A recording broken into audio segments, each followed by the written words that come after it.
Gratitude à son Excellence, M. Bassirou Diomaye Diakhar Faye, président de la République, pour sa confiance constante à mon égard depuis son accession à la magistrature suprême en avril 2024 par des nominations successives aux fonctions de ministre secrétaire général du gouvernement, puis de ministre d'État auprès du président de la République en charge du suivi, du pilotage et de l'évaluation de l'agenda Sénégal 2050.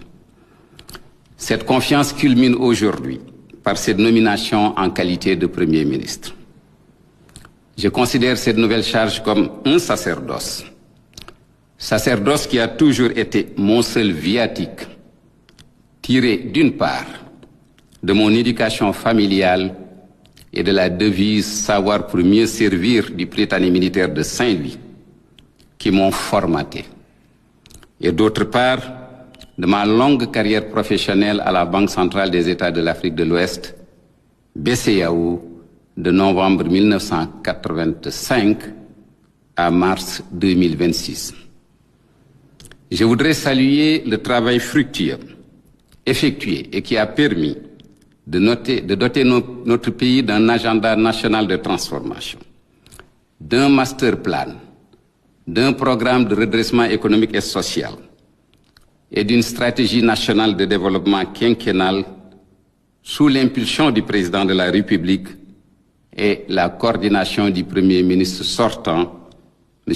Ousmane Sonko, en ma qualité de ministre secrétaire général de gouvernement puis de ministre d'État sous l'autorité du président de la République. Je voudrais souligner l'importance que le président de la République attache au devoir de mémoire vis-à-vis de tous ceux qui se sont sacrifiés, dont certains au péril de leur vie, pour les alternances démocratiques au Sénégal et plus récemment celle de 2024.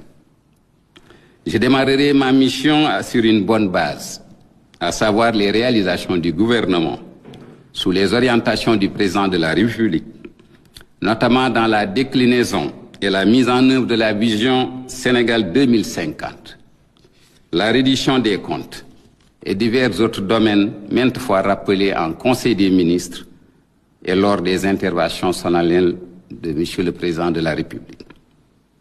En ces moments cruciaux de la nation, de la vie de la nation, nous devons tous être conscients du contexte d'urgence dans lequel se trouve notre pays, notamment la situation des finances publiques avec ses impacts sur l'économie, les impacts immédiats de la crise du Moyen-Orient sur les prix des produits énergétiques et ce retardé, mais manifeste, sur beaucoup de produits, les tensions récurrentes sur le front social dont la source est assurément cette situation financière difficile.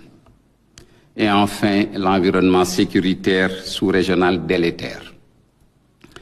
Je rappelle que toutes les orientations de politique publique obéissent à un seul référentiel, l'agenda Sénégal 2050, dont la vision est un Sénégal souverain, juste et prospère, ancré dans des valeurs fortes. La mise en œuvre de cet agenda s'appuie sur un nouveau paradigme, l'exigence d'avoir un impact au travers des axes prioritaires suivants. Premièrement, il nous faut résoudre les difficultés des Sénégalais.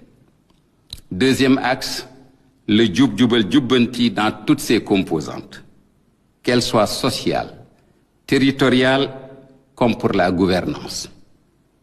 Et enfin, la souveraineté économique, géostratégique et culturelle. Le Sénégal est à un tournant. Cela appelle à une mobilisation de la nation autour de cet agenda. Sénégalais d'ici et d'ailleurs, jeunes, femmes, ruraux, citadins, société civile, autorités religieuses et coutumières. Tout ceci se fera avec l'exigence de maintenir notre engagement africain et notre label d'une référence en Afrique en matière de cohésion nationale et de défense de la démocratie. Il ne s'agit point d'un changement de cap dans les engagements de transformation systémique du Sénégal. c'est plutôt un changement de méthode dans la cohérence institutionnelle et de l'action gouvernementale voulue par le chef de l'État, en veillant à la fidélité aux engagements du projet, impulsé par tous ceux qui se sont mobilisés autour du programme Diomaye Président avec comme socle le PASTEF. Je voudrais par ailleurs rassurer le secteur privé local, les partenaires techniques et financiers et les investisseurs étrangers. Le Sénégal est un pays sûr et fiable et entend le rester. Cette charge de conduite et de coordination de l'action gouvernementale que j'ai acceptée avec humilité, mais détermination, repose sur la conviction fondamentale que seuls les intérêts du pays ont toujours guidé les décisions du président de la République dans la marche de l'État. Je termine mes propos en réitérant au président de la République et en formulant l'engagement solennel d'inscrire mon action de conduite et de coordination de l'action gouvernementale dans la loyauté vis-à-vis de son autorité, conférée par le peuple sénégalais et les intérêts ultimes de ce peuple. Je remercie mes parents, mon défunt père, paix à son âme, et ma mère pour les valeurs qu'ils m'ont inculquées de servir dans l'humilité et la conviction de nos responsabilités devant Dieu. Dieu qui dit ceci: et craignez le jour où vous serez ramenés vers Allah. Alors chaque âme sera pleinement rétribuée de ce qu'elle aura acquis et ils ne seront point lésés. Je sollicite vos prières, que Dieu veille sur le Sénégal et ses dirigeants.